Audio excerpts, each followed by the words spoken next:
여러분 안녕하셨습니까? 장항준입니다. 오늘은 제가 여러분들에게 지난주에 했던 강의하고는 정반대되는 케이스를 하나 설명하려고 합니다. 65세 된 한국 남성이었어요. 피검사를 했더니 당뇨가 굉장히 심하게 나왔어요. 당화색소가 거의 10. 그러니까 이런 분들은 혈당이 그냥 2, 300이 기본으로 나오는 거죠.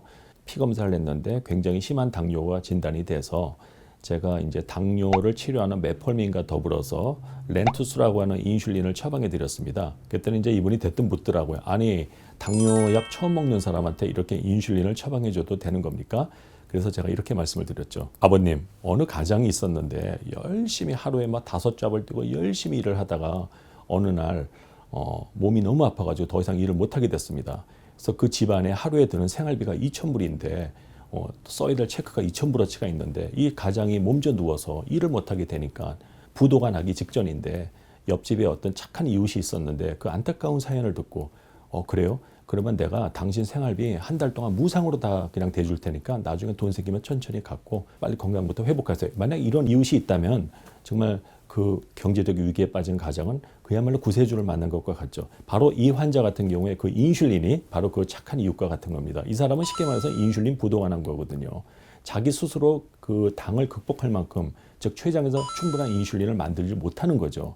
마치 내가 지금 2,000불짜리 체크를 써야 되는데 돈이 지금 1,000불밖에 없어. 그럼 마이너스 1,000불이니까 어떻게 돼요? 그런 거 썼다 체크 바운스 나죠. 그 부도 났다 그래요. 즉 지금 당뇨라는 것은 인슐린 부도가 난 상태예요. 그럼 어떻게 되죠? 빨리 인슐린을 빌려와야 되죠. 바로 우리가 사업을 하다가 돈이 모자랄 때 돈이 없으면 은행에 가서 그 크레딧 라인을 끌어오는 것처럼 바로 이 환자도 이미 식이요법, 운동요법이나 약물요법만 가지고 힘들고 이럴 때 약간의 인슐린을 주게 되면은 인체가 금방 회복이 된다는 거죠. 이제 여러분들을 이해하기 쉽게 제가 말씀을 드리자면 당뇨가 이제 어느 단계를 지나서 이제 당화색소가 10.0 이제 그 정도까지 가게 되면은 포도당 독성이라고 하는 그런 현상이 일어납니다. 그건 뭐냐면은 쉽게 말해서 예수님이 그런 말씀하셨죠. 가진 자는 있는 자는 더 갖게 되고 없는 자는 그 없는 것마저 뺏기게 된다. 혈당이 자꾸 높아지게 되면 더 높아져요. 높은 혈당은 그냥 내려가지는 건 더 높아지고 한번 건강이 무너지면요 더 나빠져요. 즉 없는 자는 그 있는 것마저 뺏기는 것처럼 건강이 약한 사람은 그 있는 건강마저 쉽게 잃게 되는 거죠. 이런 악순환에 빠졌을 때 빨리 옆에서 누군가가 마치 우리나라 옛날에 그 IMF 때 차관 들여온 것처럼 빨리 돈을, 즉 인슐린을 꼬아가지고 그야말로 착한 이웃이 그냥 공짜로 그냥 생활비 대주는 거지. 그렇게 해서 빨리 그 인슐린에 의해서 혈당을 저하해서 포도당 독성을 극복을 하게 되면은 인체가 본래 갖고 있던 자생력이 어느 정도 회복이 돼요.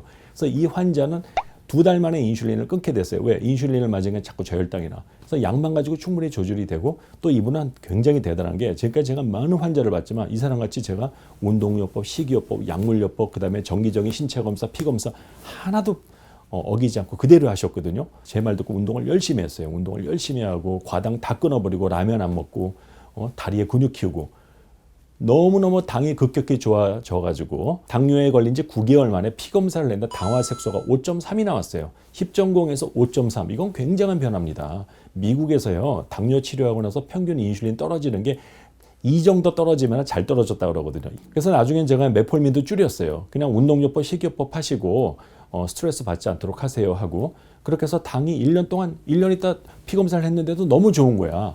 그때 이제 환자가 그러면 아예 당뇨약을 한번 다 끊어보면 어떨까요? 그래서 아버님 정말 자신이 있으세요? 그러면은 전에보다 더 운동 열심히 하고 한번 당뇨약을 꺼내봅시다 하고 끊었거든요. 그러고 나서 다시 와서 피검사를 해보니까 당화색소가 7.0이 된 거예요. 그래서 아버님 혹시 운동을 게을리하거나 그러지 않았습니까? 예, 사실 내가 운동 안 했어요. 그때 닥터장이 나 피검사 했더니 이제 정상이라고 똑같다는 얘기 듣고 이미 몸이 회복된 줄 알고 그냥 다시 옛날 그 생활 습관으로 돌아갔대요. 그때 당뇨가 다시 왔는데 그러나 옛날같이 그렇게 심한 당뇨는 아니야. 그래서 내가 다시 당뇨약을 먹으라 그랬죠. 그것만 보더라도 아버님은 완전히 약을 끊을 정도는 아닌 것 같고요. 전에처럼 열심히 운동하시고 식이요법 하시고 당뇨약도 드세요. 그러면은 분명히 더 좋아질 겁니다. 자, 이 교훈에서 알 수 있는 것은 이 환자는 초기에 인슐린을 과감하게 도입했다는 거죠.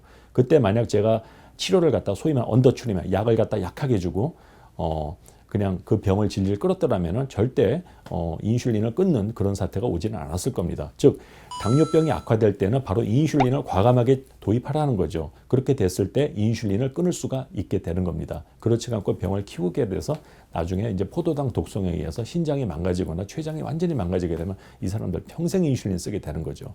그래서 여러분들이 알고 있는 상식하고 오늘 제가 말씀드리는 게 많이 다르다는 걸 알게 됩니다. 오히려 약을 초기에 과감히 도입한 사람이 약을 끊을 가능성이 많아질 수 있다는 거 오늘 여러분 꼭 명심하기 바랍니다. 그러면 다음 주에 다시 뵙겠습니다. 감사합니다.